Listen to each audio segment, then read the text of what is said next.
Welcome all my tacticians to yet another video in which I try to define what is going on. Impy, why are you staring down a team consisting of a Necrozma fused with Lunala, a Solgalea, a Zygarde, a Primarina, that's the Primarina by the way, a Reshiram, and an Xerneas, with only a Reshiram, a Bayleaf, a pretty much full Eviolite team. Impy, why are you doing this? What is going on in this battle? Well, let me tell you for something. There's a reason why I do not fear any team composition. Seriously, I do not fear any team composition. You can bring your absolute worst, and Impy will not fear it. Why? Because if there's one thing that Impy has learned throughout his many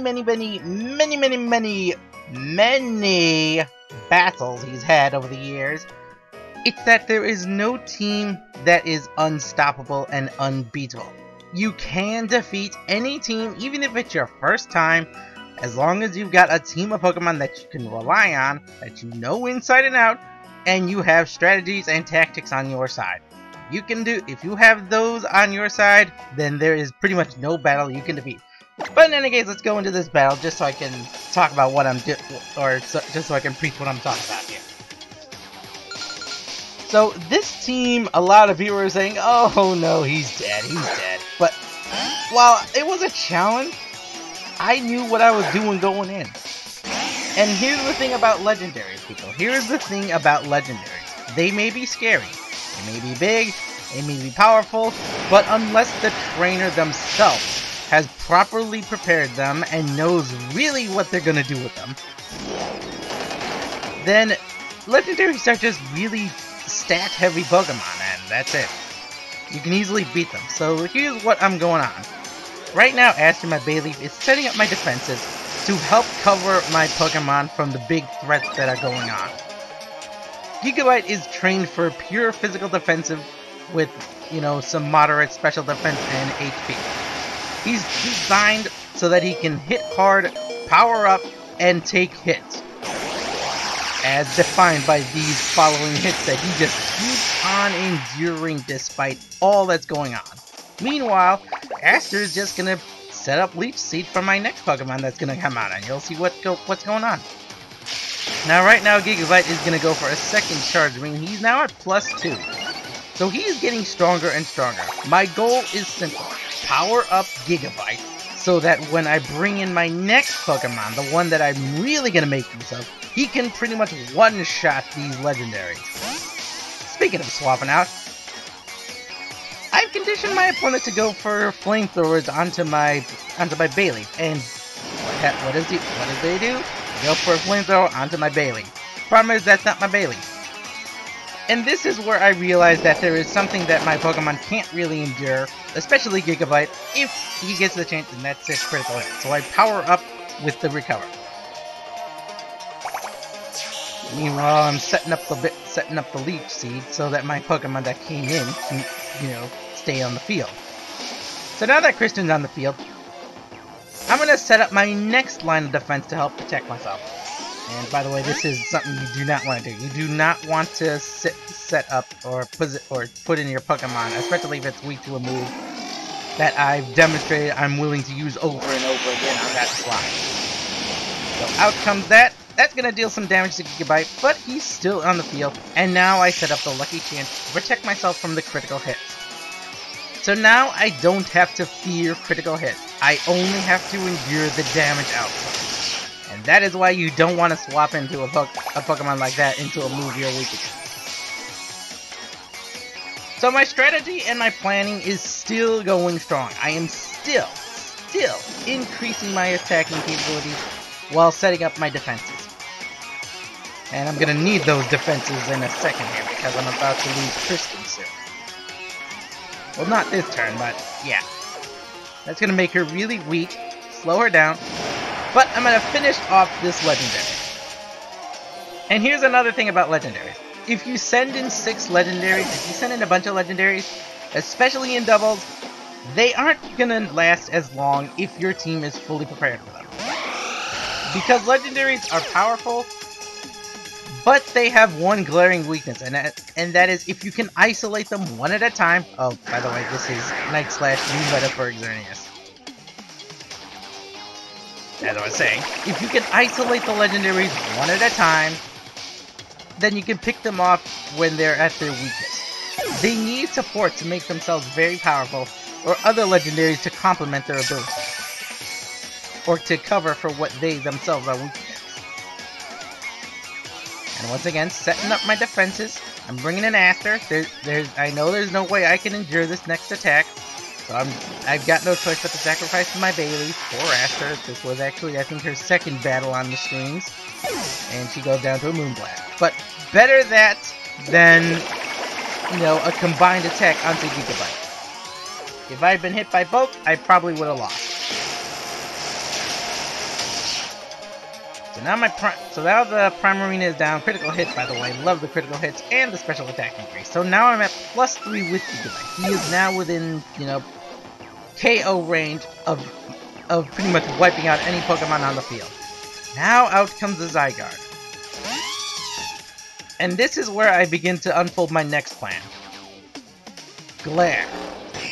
Victoria here could have gone for Leaf Storms, could have gone for, you know, Giga Drains, but that's not what I wanted to do with her.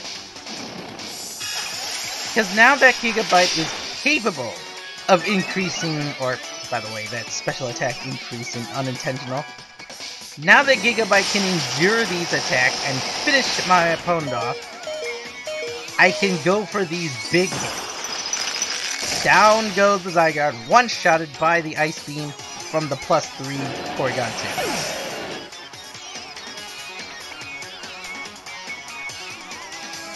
2. Also, love the fact that you named your Reshiram, by the way, after me. I really appreciate that. But, unfortunately, it's not gonna save you. Gonna go for the Glare here. As I said, I am trying to keep my Porygon as safe as possible.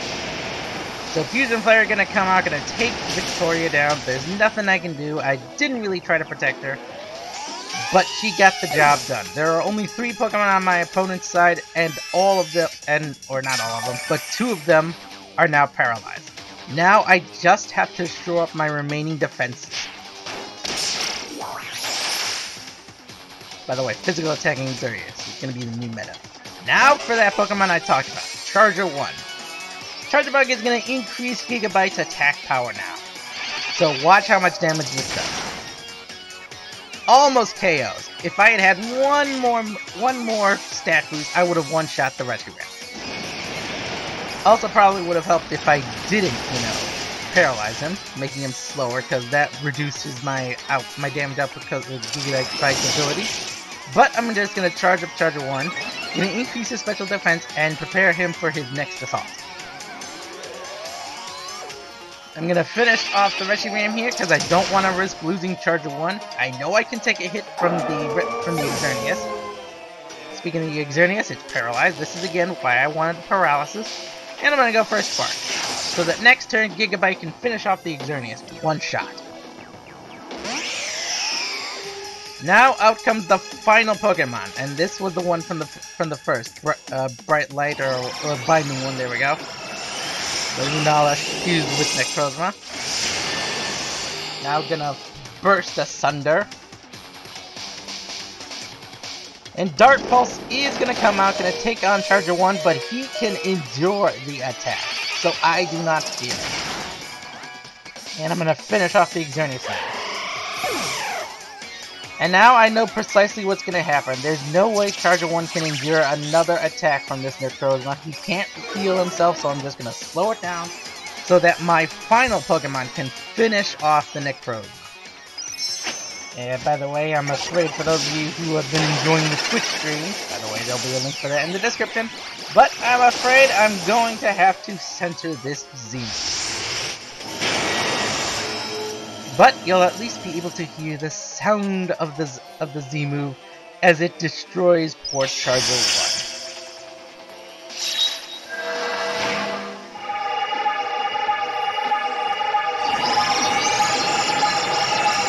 This powerful Z move on a helpless Charger Bug that's already on like 12. before the start.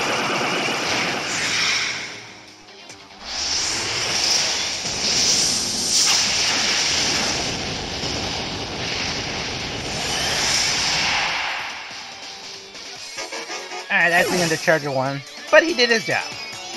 I'm gonna go for a Side Shock here because I forgot that I had Ice Beam and I felt like doing something silly, thinking I could take it out with a Side Shock. If I'd gone for the Ice Beam, I probably would have KO'd it. But now I'm gonna finish this battle off with my Reshiram. It doesn't matter what he did, he was gonna faint either way.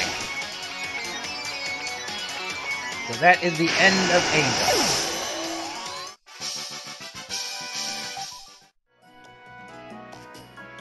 Now you're probably wondering, okay Impy, so you used a full team, or not a full team, but an almost full team of Eviolite Pokemon to crush a bunch of legendaries.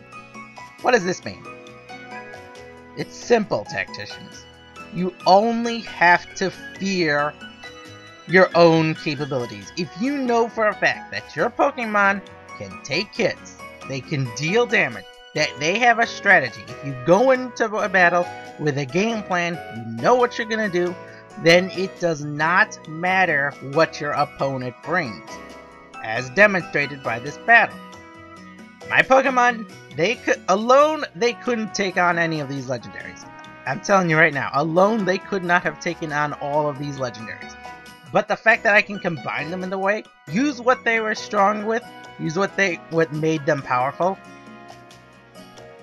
and be able to coordinate their capabilities, their moves, etc. into a plan against a team that I had no idea was coming until literally just as I was battling. And it just demonstrates just how powerful a team can be if given the right direction. But hopefully you learned a thing or two from this battle. Don't hesitate to make use of your glares, people. You know, it doesn't matter if you paralyze them. Doesn't matter if your Pokemon, you know, if that's all you're gonna do with them. Just try. But in any case, I've been Imperator Davis, your Fedora Rush around. I'll see you all next time when I can think of a better outro. Bye-bye!